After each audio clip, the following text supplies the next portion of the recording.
develop or design a new social business model.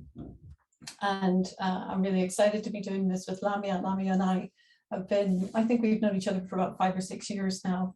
And we were just reflecting on how much change has gone on in that time that we just couldn't have possibly predicted. All of it, good in a way, challenging, obviously, it's been difficult, but we're excited about how these kinds of mechanisms and the fact that we can all talk to one another in this way can promote social impact and social change. So we're excited. So thank you all for joining us. I'm going to kick off with the slides. My name is Denise Crossan. I teach social innovation and social entrepreneurship in a liberal arts college called Swarthmore College, which is just outside the city of Philadelphia. I'm also from Ireland, and I'll explain a little bit more about that later. So Lamia, do you want to go ahead next? Sure. Thank you all for being here. Welcome to the session. I'll start with a little bit of a quick kickoff for those who are coming in from different places. So this event is part of the Learning Planet Festival that's happening this week. So it's a series of free events hosted by over 200 partners that are completely open to the public. So if there are other events that you're looking for, I'll be sharing some links to in the chat for those events as well. We want this to be as interactive as a session as possible. So if you are able to turn your video on, we would love to see you. Go ahead and put in the chat as well where you're coming in from, where you're calling in from, what organization you're representing. And feel free at any point as well. This definitely is not supposed to be lecture style. Feel free at any point to stop us, ask questions, just unmute yourself and jump in. We're totally open for that. If you can go to the next slide, Denise. As Denise mentioned, my name is Lamia. I am a social entrepreneur, been a social entrepreneur for about 10 years in a series of different contexts, mostly in Haiti and now in Kenya as well, focused on education and supporting social entrepreneurs in emerging markets to build their own businesses. As Denise mentioned, I'm also a graduate of Swarthmore College, which is where Denise and I had the chance to start collaborating. I'm representing Catalyst 2030 during this session. So Catalyst 2030 is basically a network of social innovators around the world. It's the largest network of social innovators, including Ashoka Fellows and all other kinds of fellows. And we are collaborating with the Learning Festival Institute for the Learning Planet Festival for their events happening this week. So this is one of the systems change learning events that we have this week. I'll put a little bit of my information is up on the slide, but we'll come back to that later. I'll pass it back over to Denise for her introduction and kickoff. Thank you all for being here. Right, so thank you, Lamia. So as I said, I work in Swarthmore College. I teach under the discipline of Peace and Conflict Studies, and I'm also the director of the Social Innovation Lab there. I want to tell you a little bit about my background because I think it's really important to reference where we come from and the sort of formative experiences that we have that gets us into the space where we are now.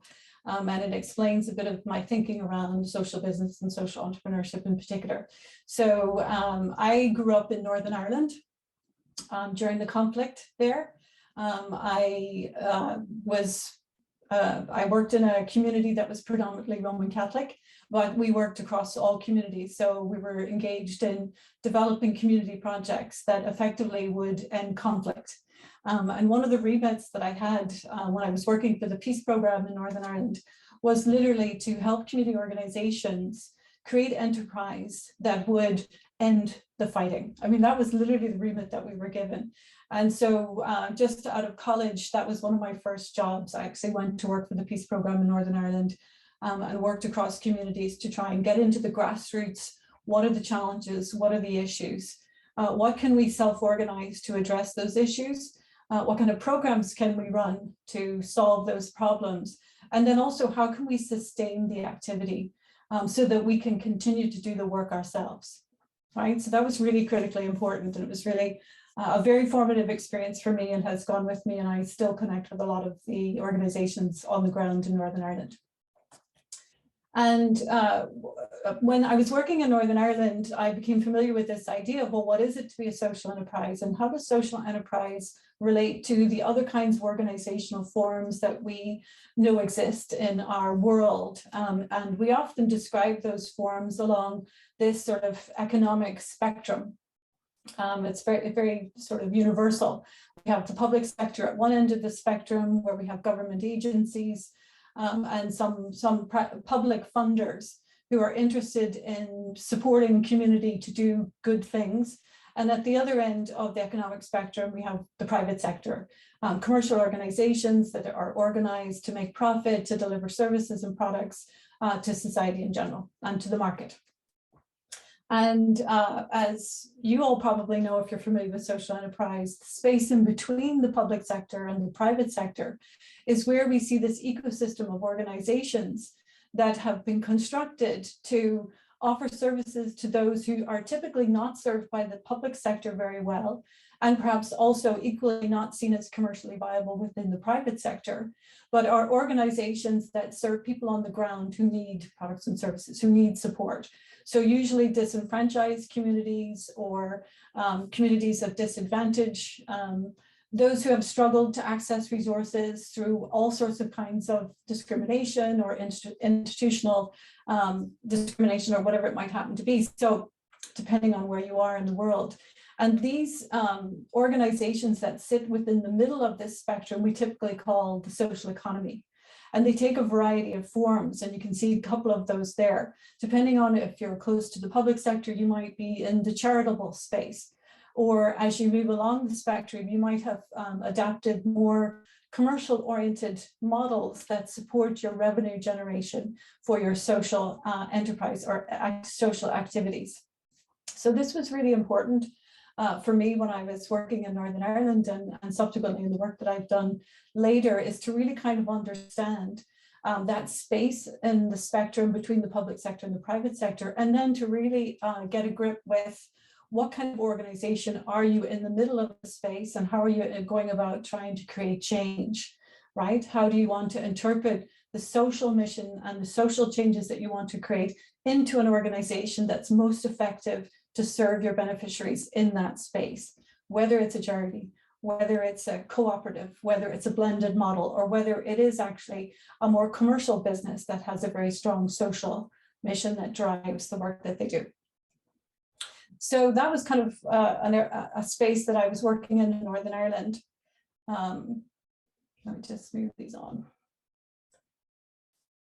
Let me just go back a second. Sorry. So what you tend to find when you're looking at that space and you're looking at the social economy is just a whole variety of terminology that expresses these kinds of organizations. And again, it's really interesting. It depends on where you are in the world, whichever term seems to fit best with your kind of work in your space. So we will call organizations in the social economy not for profit. You know, this idea that we do activities as a business, but we aren't doing it to pursue as much profit as possible. We're doing it to create as much social change as possible. Thus the term not for profit. We also call them nonprofit organizations. We call them social enterprises. We call them social businesses. We talk about social innovators or social entrepreneurs.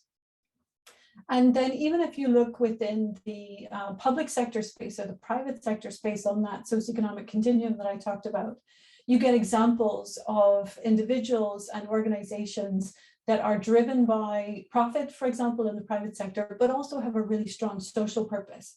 So you might call those social entrepreneurs, or you might have a legal structure that allows you to be a very profitable business, but where you've identified really strong intentions to create social change within your legal structure, for example.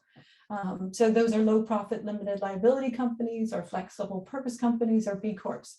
So it really is interesting when you look at that spectrum, just how vast and different all of these different kinds of models are and the kinds of terminologies that we use to describe those kinds of organizations. I just want to stop and pause for a second because I think it's worth helping give an explanation of and a definition of what do I mean by social innovation and social entrepreneurship. Now, those are two terms that are often interchangeable and overlapping, and it is very difficult to just say very concisely, this is what this is and this is what this is, and not be able to see a very gray kind of space in between. But let me try and explain, just for the context of this presentation, how I'm defining social innovation and social entrepreneurship. So social innovation is when organizations or individuals create solutions for problems that exist for community on the ground by looking at the resources available to them and reimagining them in a new way that allows the community to access those resources and apply those resources in a better form, right? That's fit for purpose, that serves better the community's needs on the ground, right? And so that's social innovation. One of the great examples that I saw recently about social innovation was a young man who was trying to access a vaccination for his grandparents. And he realized, this was much earlier on in the process, it's thankfully got a little bit more organized since. He realized that there was very little information out there to allow his grandparents to navigate the process of finding a vaccination in the US. And so he decided that he would use the internet, which is a resource, and some other databases that he had access to create this one-stop place online that you could go to that would give you information about where vaccination appointments were available. And so that's a really nice example of social innovation. He understood the problem that the beneficiaries were facing, his grandparents. He understood that there were information in various different places that he could use his computer skills to bring together to create a solution that would then allow his grandparents and other beneficiaries to access the service that they needed. So that's social innovation. In terms of social entrepreneurship, the way that I would define it then is when individuals and groups who have come up with a solution like social innovation decide that in order to sustain the social innovation or the social activity that they want to do, that they actually commercialize that idea, right? Which means that they adopt a business mindset to commercializing what they're doing, selling it perhaps, making a profit, and then reinvesting that money back into the social mission that they have, the social innovations that they're trying to create, and that their primary purpose then, of course, is to ensure that community continues to do what they need to do better, right? So that's kind of how I would define social innovation and social entrepreneurship. And in the chat, please add in how you would define it if there's any differentiations there. You can see the example that I've got in the slide here of a work integration social enterprise. Again, think about that spectrum model, the public sector, the private sector. Work integrations are often within the mid to the right of the model towards the private sector. And the example that you see there, it's a bakery. And what the bakery does is it actually hires in people who have certain intellectual or disability needs as the workforce within the organization. And of course, they are the owners and the staff of this organization. And they get skills, they get training, they're supported, and they're also able to earn an income, which is part of the challenges that they have in the traditional workforce. So you can see how this organization, identifying the need to provide services with people with intellectual and physical disabilities, has said we could do this ourselves by applying a commercial model to be able to facilitate those individuals being served and to do their work and to live their lives in the way that they choose. So, and of course, there's many different kinds of models. Now, when I was thinking about Denise, can I jump in with a question from the audience? Somebody asked, don't you think that social innovation is in fact the first step of becoming a social entrepreneur, that in some way it's a prerequisite? It can be. And again, like I say, it's very difficult to think of it in logical steps in this way, because sometimes I've seen social entrepreneurs say, I came with the business idea and the social innovation idea simultaneously, right? And so it could be the case whereby you have a social innovation that you've realized could be commercialized and becomes a social enterprise. Or you could have a social innovation that simply stays as it is and isn't commercialized because that's how the community can access it best, right? So there is a blending of these approaches, really. So I know that Lana is going to keep an eye on the chat for me and see if there's anything else jumps up. I'll let Maria jump in with her question. If you want to ask that, you put in the chat there. Yeah, so one could argue that social enterprise starter wise is not really using social innovation. Well, again, often these organizations aren't static. So a lot of what they're doing in the process of being social enterprises is actually creating new social innovations as they go along. So in a way, they tend to overlap. These activities tend to overlap with one another. You could, if we think of it logically, have an organization that has a social innovation that then commercializes it. But in order to run the social enterprise itself, you have to be constantly innovating. Within that, you have to constantly be applying the lens of social innovation within that. which potentially allows you to diversify what you're offering within your business, your social business. So it's an overlapping and an integral part of the process of creating social impact and change. But sometimes you can separate those two things out as well and just have social innovation and social entrepreneurship, if that makes sense. Yeah. So like I say, I teach social innovation and social entrepreneurship. And many years ago, when I was starting to do this, I became familiar with the business model canvas. In our field, as you probably all know, oftentimes commercial or management or leadership models are applied to the social innovation and social entrepreneurship space. Whether that's a good thing or a bad thing, we can have another conversation about that sometime.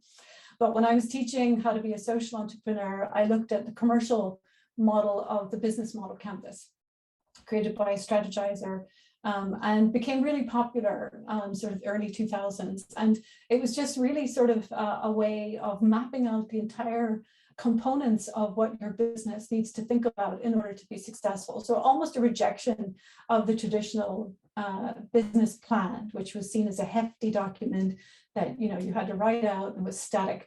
The business model canvas allowed you to very quickly capture all of the information you needed to think about in order to run a successful business on one page in the 9 boxes that you see. And so that became really attractive to me because, if you're teaching social entrepreneurship to practitioners or students, getting them to be able to conceptualize all of the components of the business really quickly, and then to continue to have this conversation about how do all of these elements of the business relate to one another was really important, right? And so I taught the social business model. I taught a business model canvas that related to social enterprise, and found it really, really difficult because I was constantly asking the participants of my classes to say, okay, well, let's have a think about what kind of social enterprise are you going to be? At which end of the economic spectrum do you think you should be placed? Are you going to be more of a charitable organization? Or do you think you're actually going to develop a more entrepreneurial, commercial entrepreneurial related model that has a very strong social focus? So, it took a lot of time to think about that, and to apply these kinds of concepts of a social business and the purpose of a social business into the business model canvas was very difficult, right? Because we were missing so many big, important concepts that made our organizations social and social impact oriented. And I can't claim to be the first person to be thinking about this, because at that time, a number of different models for social business model canvas appeared, using the same kind of premises, that if we use the format of the business model canvas, that we can actually add in components that better reflect the socialness of the social business using the same construct. And so I worked on basically the same premise. And in my case, I was teaching my social business model canvas, thinking about how do we add in, the difference between the beneficiaries of the social business and the customers. How do we think about the social programs that a social enterprise and social business wants to run, and also the product or the service that they're selling in order to generate revenue for the business. All sorts of different kinds of dimensions that you have to think about that are in addition to just what the pure business model would present, right? Now, I should stop there and say, I also decided that just as the pandemic was beginning in the spring of 2019, I decided that I would teach my social business model class in Swarthmore. But of course, I was imagining I was going to teach the version where we could all sit down in a classroom and look at this model together and go up to a board with Post-its and, think that we could do it in person. But of course, that wasn't the case. We had to pivot to teaching online. And so I was stuck with this challenge of, well, how do I do that? How do I teach something that's so visual, where you really need people to collaborate together at the same time to be able to brainstorm on these concepts and do it in a way that we're doing it online. So in about 3 weeks, I had to pivot and create my own social business model canvas online, which I did using MURAL.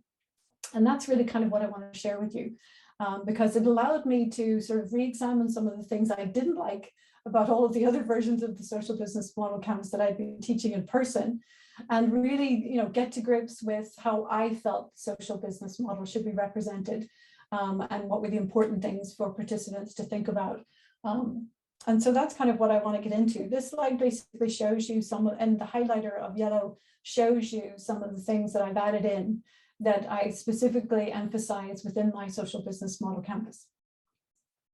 I know that Lamia is going to be sharing some links with you in a second, but before we do that, let me just show you what this looks like. That might be hard to read, and you will have a moment. You can go to MURAL and look at this a little bit closer in a second. But in essence, what you can see is my social business model canvas as it's represented online on the MURAL platform, which is effectively a large whiteboard app that you can use to build out models like this.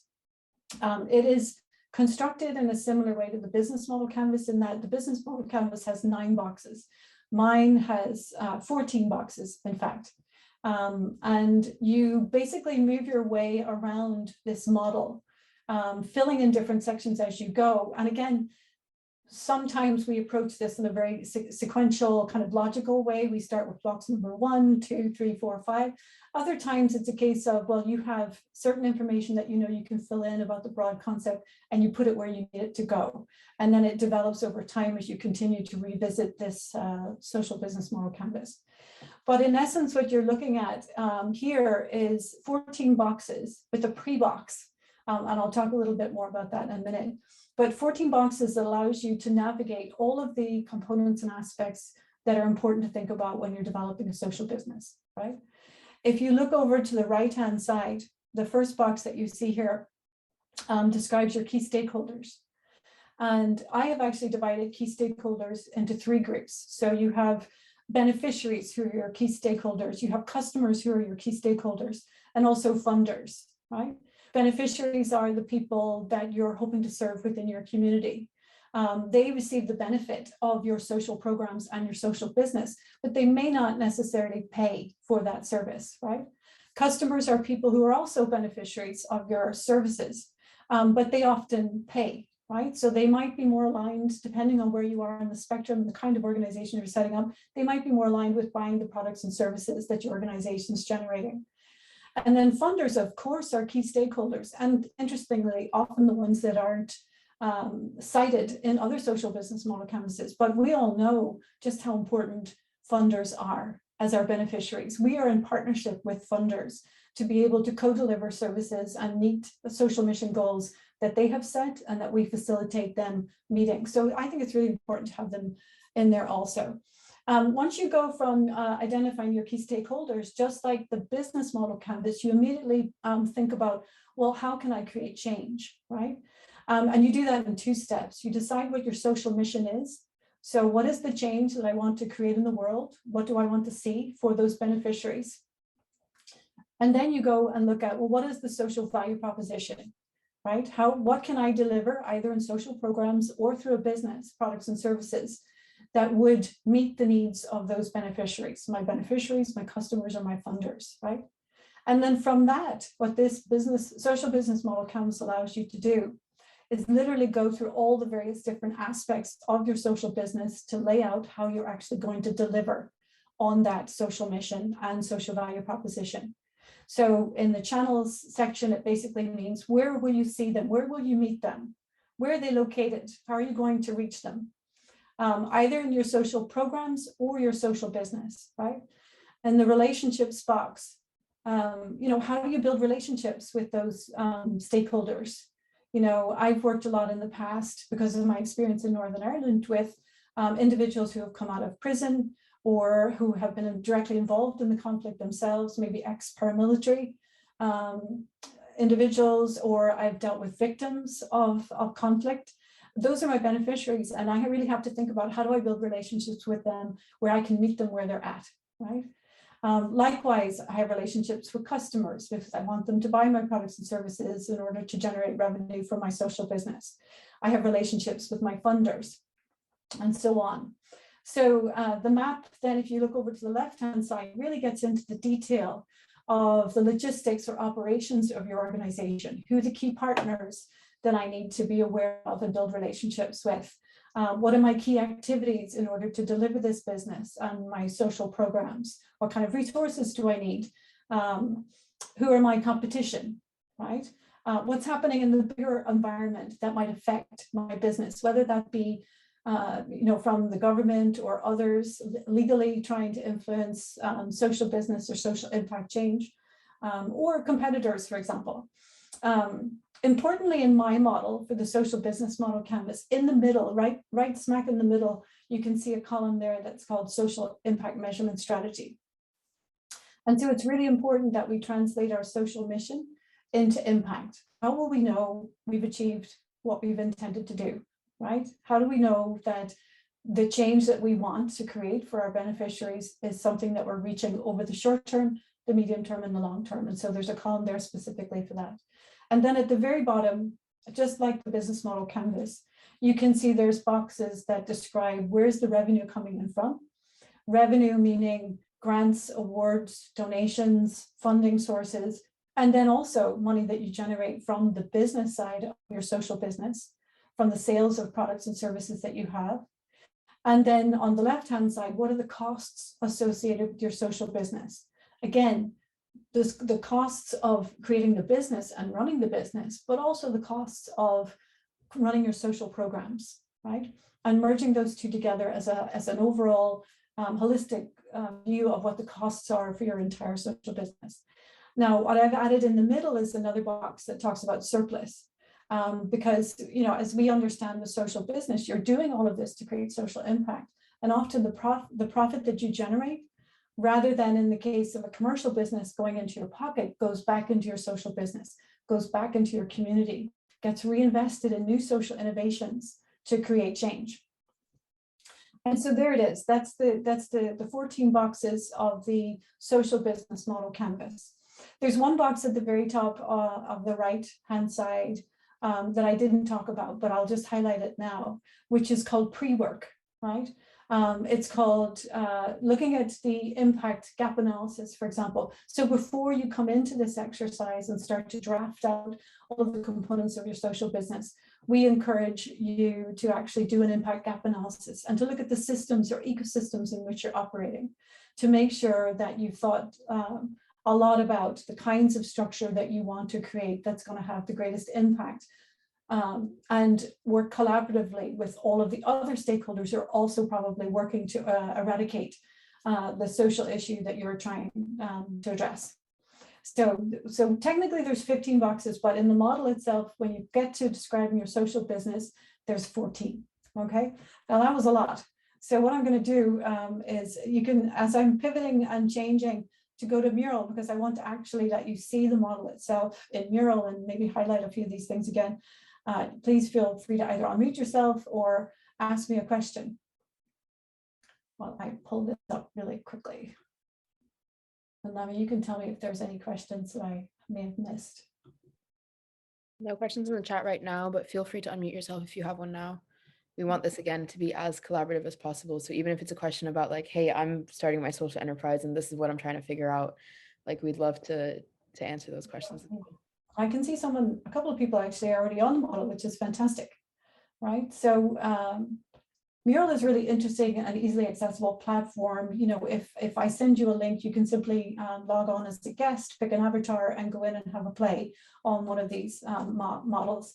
So you can see with this, you can zoom in. There's this little section down at the bottom right here allows you to sort of zoom in and see where you are.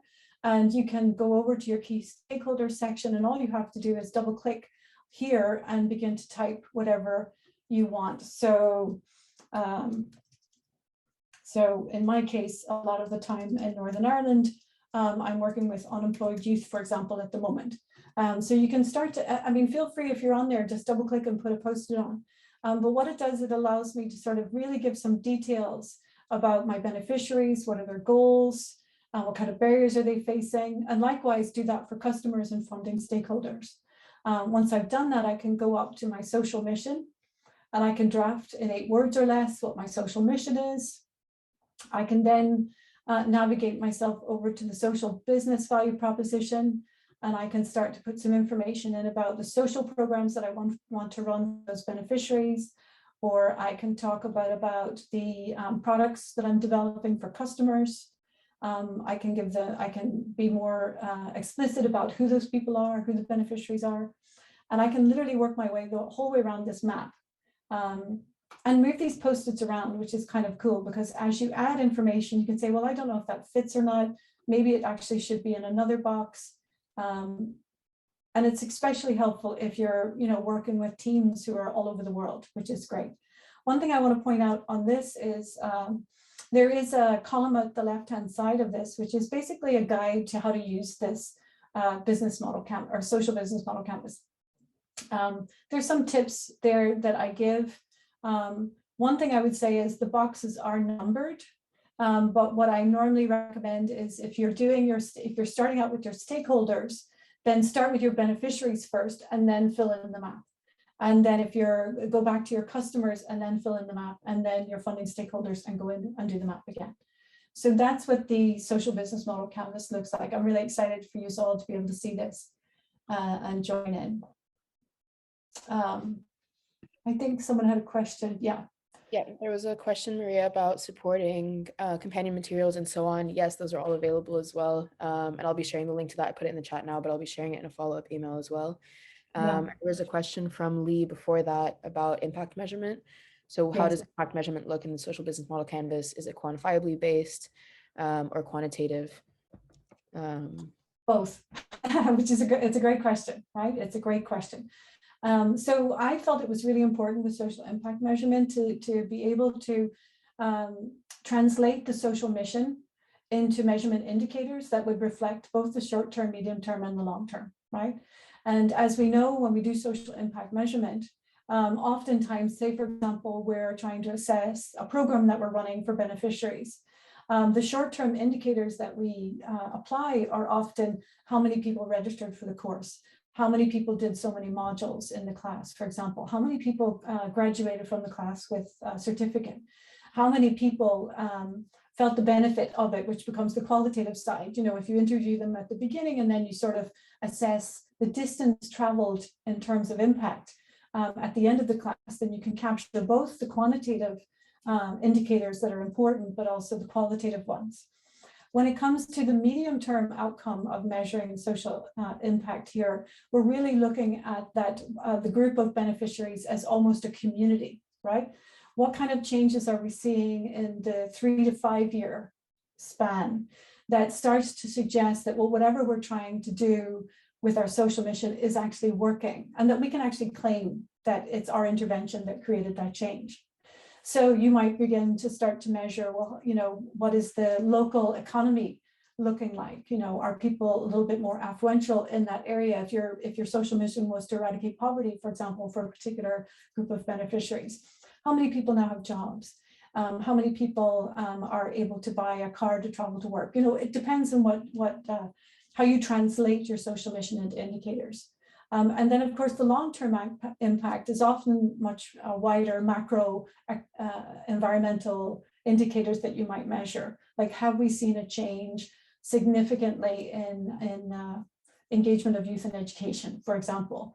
Are more of our children going to school, staying in school, and graduating right afterwards, or going into postgraduate education? So this is a place that's specific within the social business model canvas. Not all of them have this, where you can be really explicit about your social impact. So like I say, please feel free to play around with this and reach out to me afterwards, because I'd love to talk to you about how this might apply to your own organization and social impact initiatives. Now, I want to pivot then.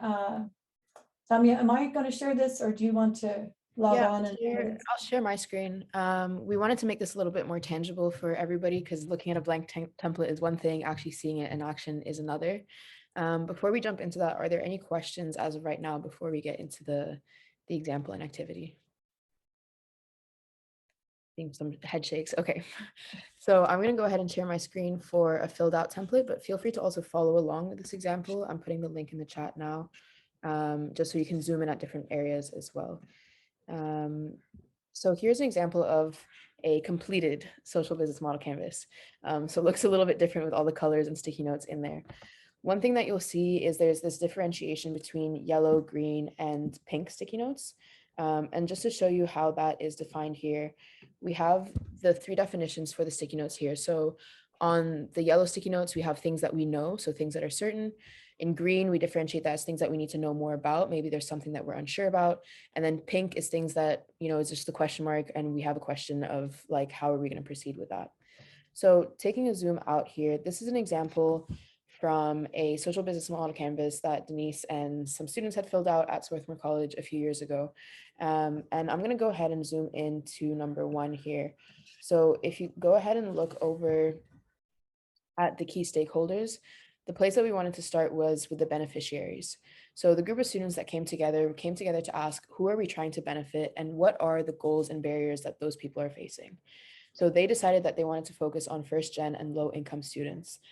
So that language meaning first generation, meaning first in their family to go to college, or low income, meaning low income student who likely is on scholarship or has some other kind of funding support to be in school. So that's for short. You'll see this acronym throughout the social business model canvas, but for short, that's called FGLI, first generation low income. So they decided that they wanted to do something for first generation low income students and went ahead and put out what the goals of being that kind of a student is and what barriers they have in their way. So some things included wanting equal access to education, needing access to travel opportunities, needing employment options, but having restricted options as first generation low income students, and then going through specifically what are the barriers for these things, right? There's a lack of jobs for these kinds of students, minimal opportunities, lack of engagement, lack of support, so on and so forth. So these are all yellow because there's things that they knew about their beneficiaries. And then they added some green sticky notes of things that they need to find out more about. So how many first generation low income students are there actually in the US and at Swarthmore College specifically when they were doing this? In pink are big questions that they have. What's the gender breakdown? Is there different pipeline information for these kinds of students?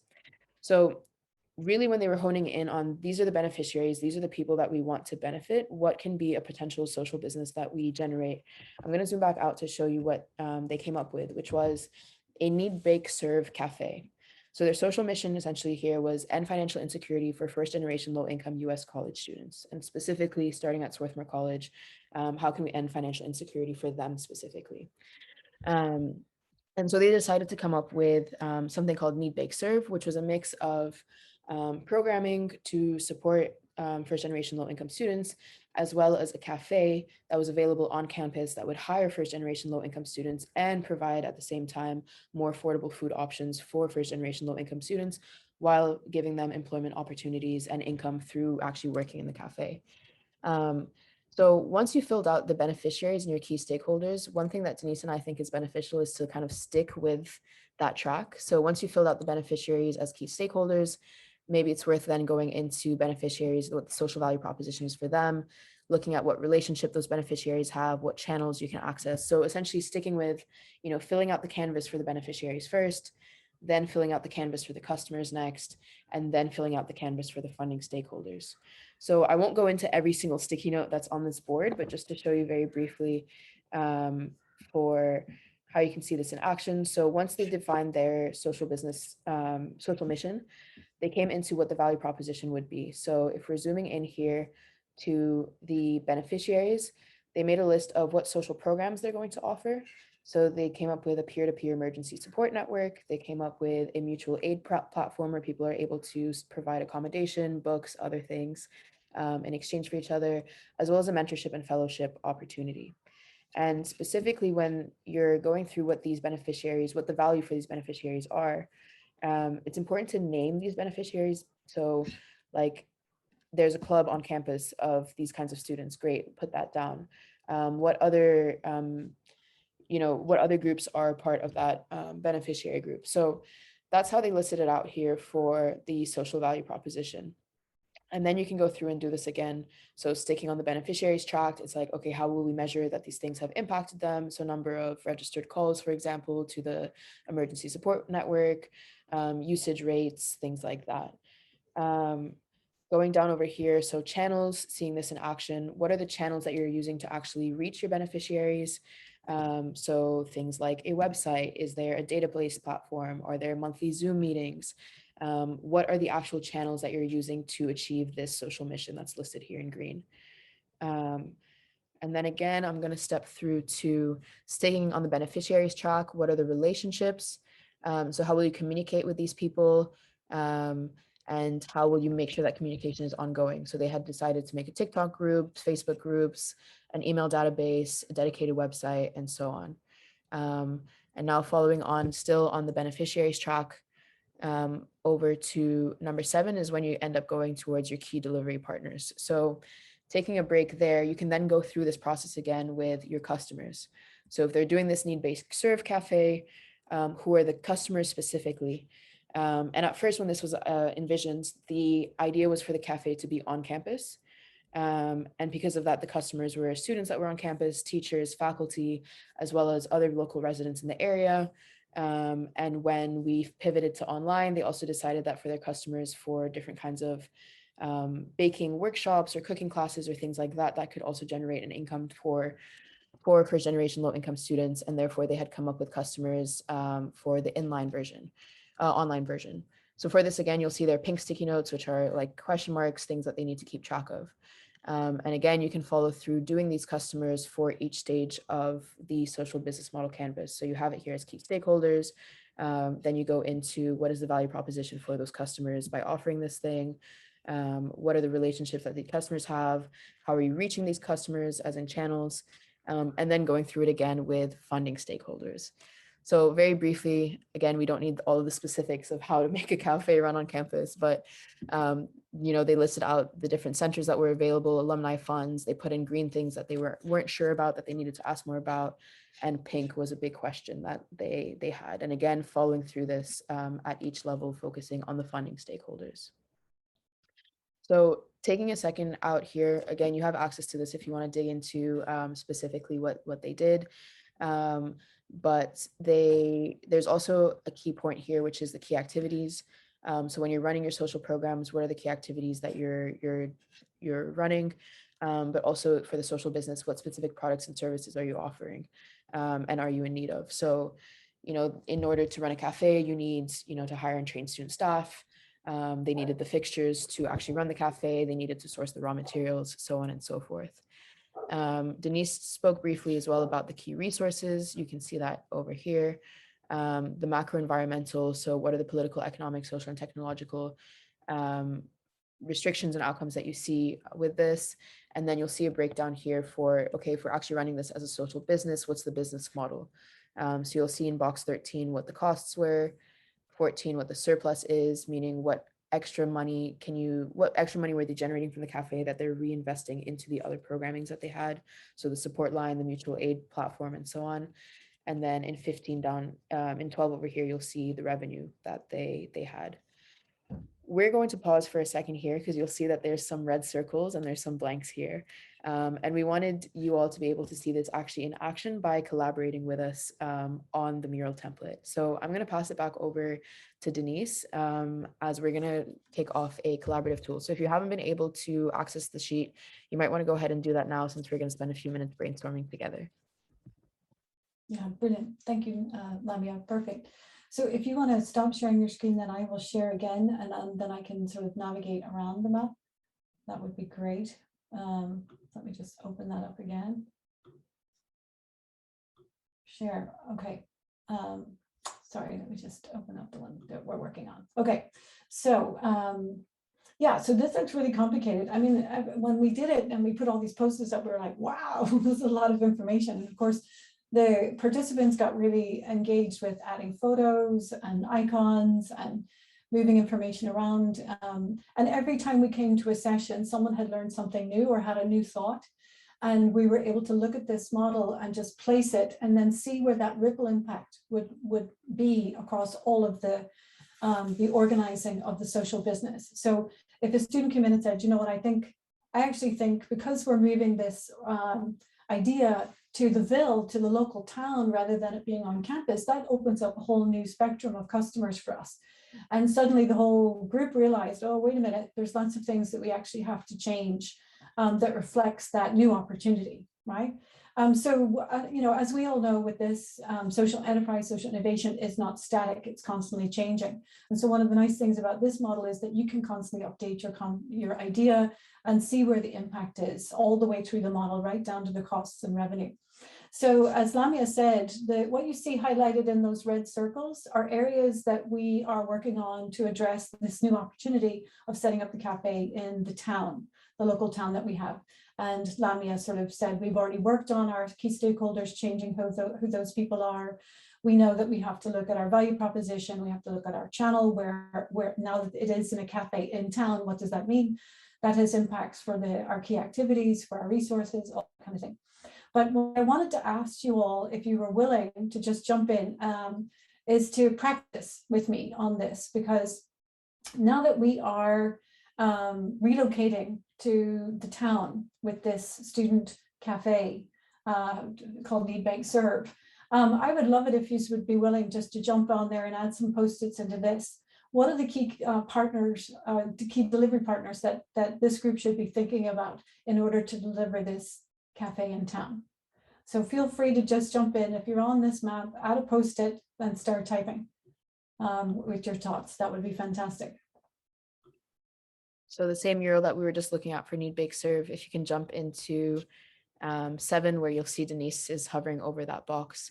For key delivery partners, you can go ahead and jot down some ideas as well, just to practice creating a note and moving it in there and playing around with there. So who are the key delivery partners now that this Need Bake Serve cafe is going to be not on campus, but in a town surrounding a campus?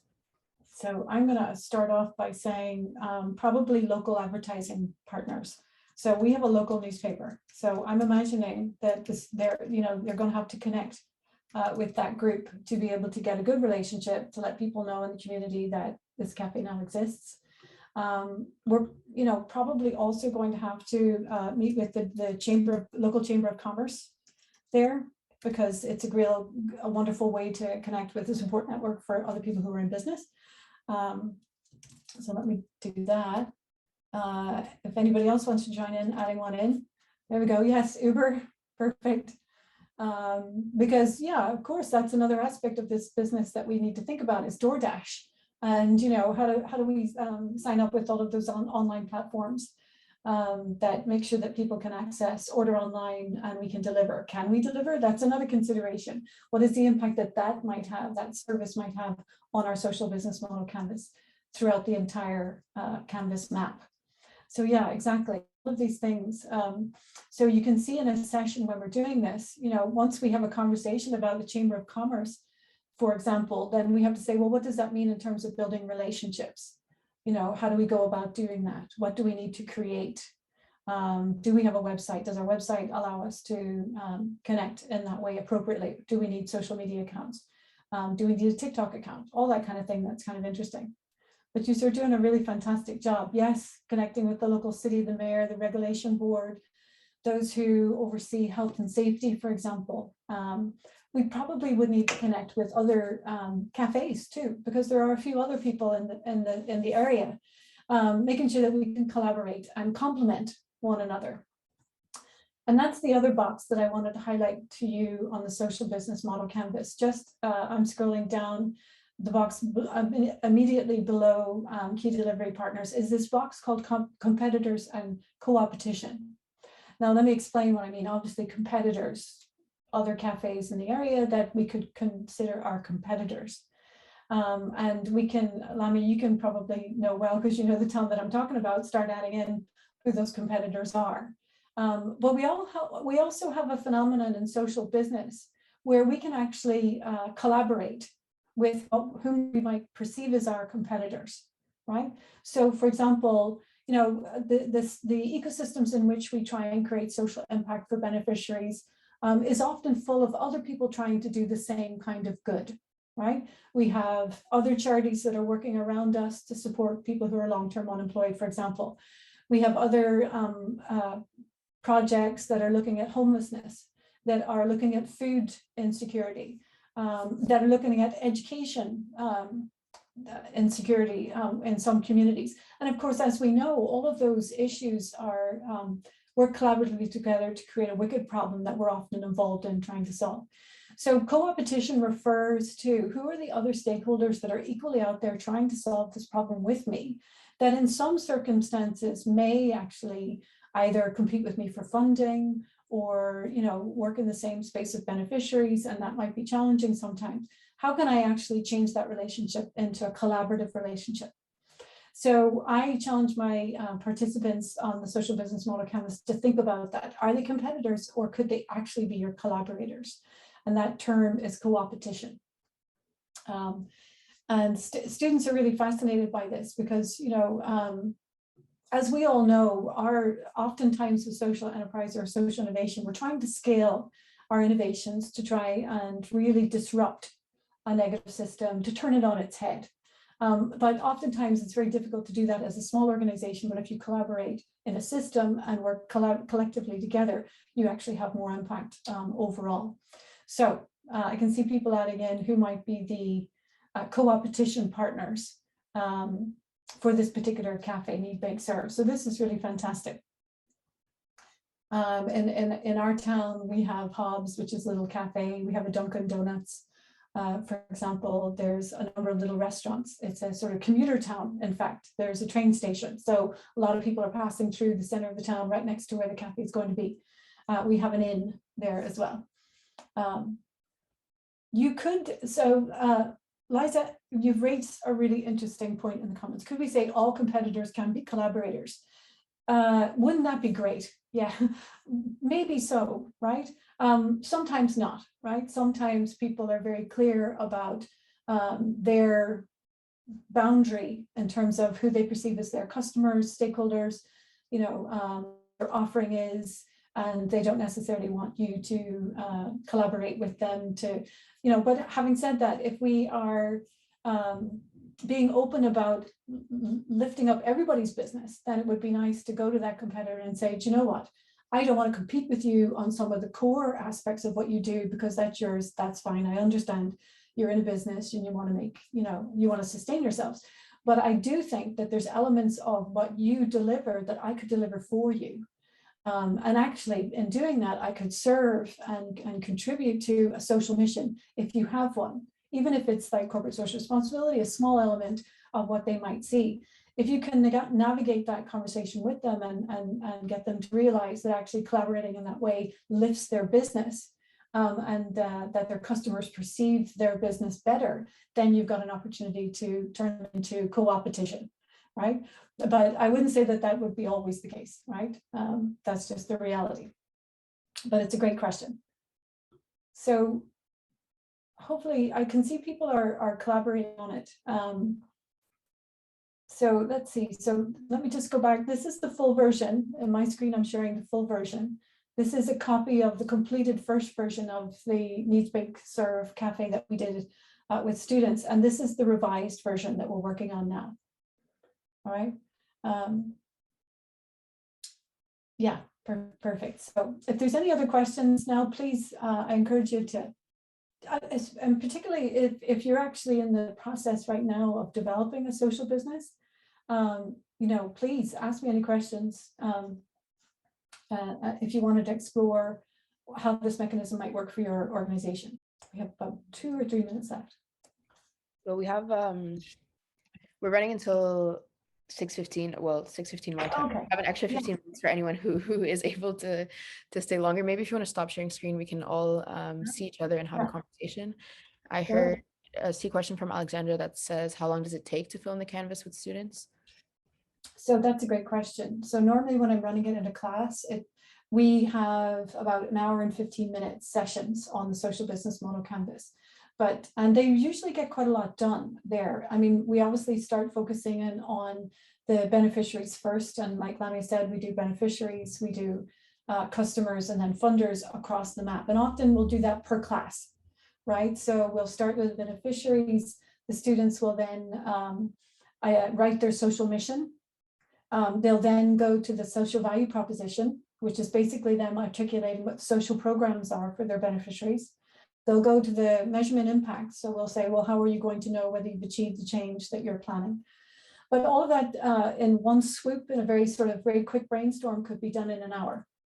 But then of course you're constantly layering that with new information. You know, we in a class I might talk about business aspects of a social business, and then so students suddenly go, oh, wait a minute, we didn't think about that, we need to add that in to our model, and suddenly the model changes and you spend another 30 minutes updating your canvas. So it really depends.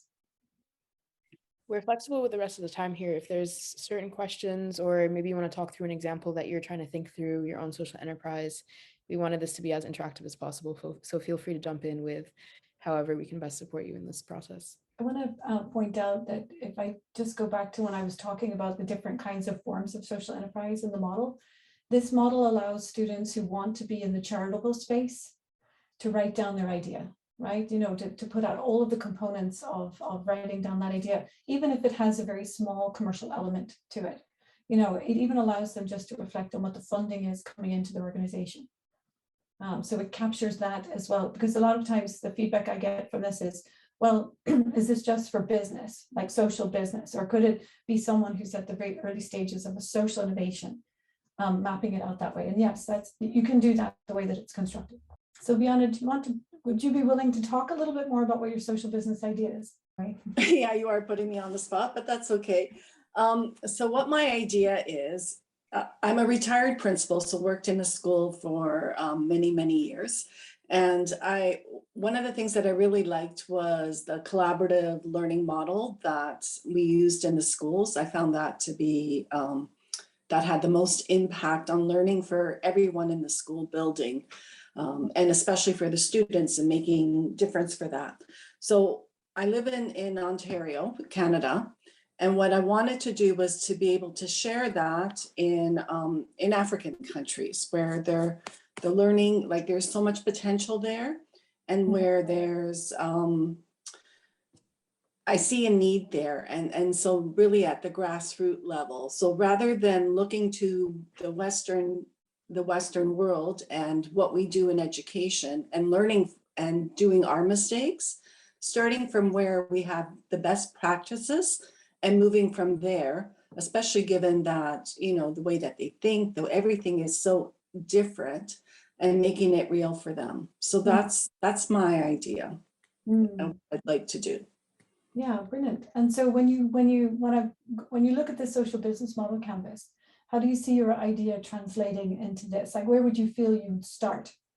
Well, see, when I had looked at a business model and it really wasn't working for me as to what I want to do, because at this point in my life, it isn't that I want to build like a successful business and that. I just want to spend a few years kind of helping out in the area of expertise that I have.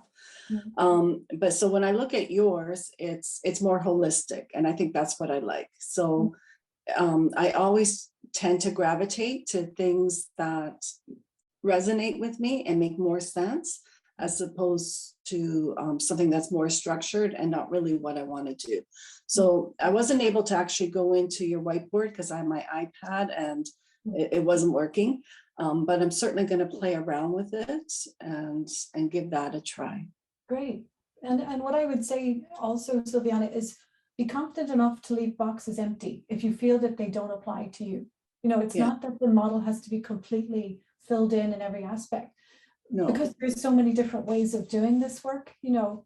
So if you're not ready to answer a question, that's fine. Just revisit it when that information becomes apparent to you. Yeah, because that's what I learned when we did the collaborative learning in schools, the networks. There wasn't a structure that you would follow each time, because it's different depending on who is there and what you're working towards. So I wanted something that was fluid, that would be able to change, that's flexible and meet the needs. Right, excellent. I often, my experience with this, with participants and students sometimes is that they'll come in and they'll work through the whole idea, and they'll probably put too much on it, right? They want to do too many things, and seeing it all in one page like this, and then them actually having to work through the operations of it all to make it a reality, they start to pull things off. They say, is this really going to help us achieve our social mission? Maybe not. Maybe there's another partner out there. In fact, there is. We've done the macro analysis, and here it is. There's another partner out there. So let's focus, focus, focus. And it allows you to really, really clearly refine where you can have the most impact in this model, in the work that you're trying to do. And that's so true, because what I found in schools is we would have our school plans that would be 35 pages long and not very meaningful. And towards the end of my career, I just went down to 2 simple things that we were working towards, and was very clear, and everyone knew what we were doing. Right, exactly, which is great. Yeah, perfect. Thank you. Good luck with it.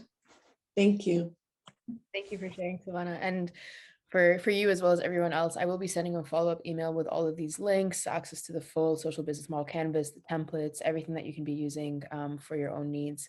I also put in the chat for those of you who are joining from the Learning Planet Festival, there are other systems change events that are still happening this week, and other Catalyst 2030 events that are happening at the Learning Planet Festival. So go ahead and take a look at those links as well, since the festival is wrapping up on Saturday.